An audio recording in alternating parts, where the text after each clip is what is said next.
television, the drug of a nation. It's the entertainment choice for most Americans. On television. Technology keeps pushing for bigger, wider TV screens with brighter, clearer pictures, which in less than 2 years will ultimately lead to a total switch to high-definition television.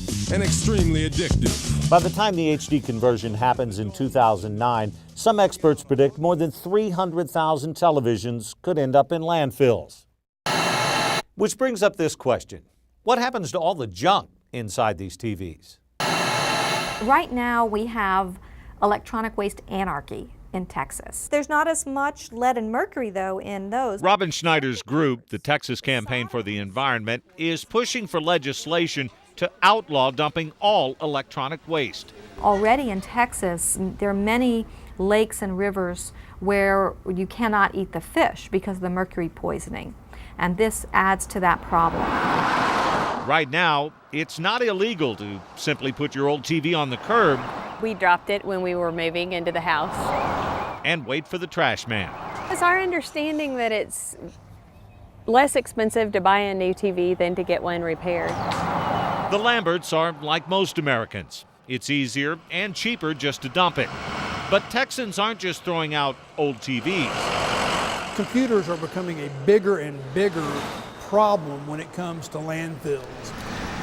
However, the legislature is about to put the brakes on that. People that when they finish using their computers and their computers have reached the end of their life cycle, they can get those computers back to the manufacturer. A bill supported by Texas-based Dell Computers forces manufacturers to create a product return program when their product no longer performs. We were disposing of computers by selling them off in lots of 100, and then whatever happened, happened. Something the city of San Antonio learned the hard way. The I-Team has learned in the summer of 2005, electronic equipment once belonging to San Antonio and Houston wound up in a dump in Nigeria. And e-waste from other cities across the nation is routinely found in dumps as far away as China and India. It's not good enough to keep it out of our landfills if it's just being dumped on people in other countries. Dell has partnered with Goodwill Industries, who, through their San Antonio computer store, took in more than 60,000 used computers last year. And of course, it gave us, the opportunity to provide jobs for people and at the same time to help the environment. The store sold more than $600,000 worth of refurbished gear last year, all donated.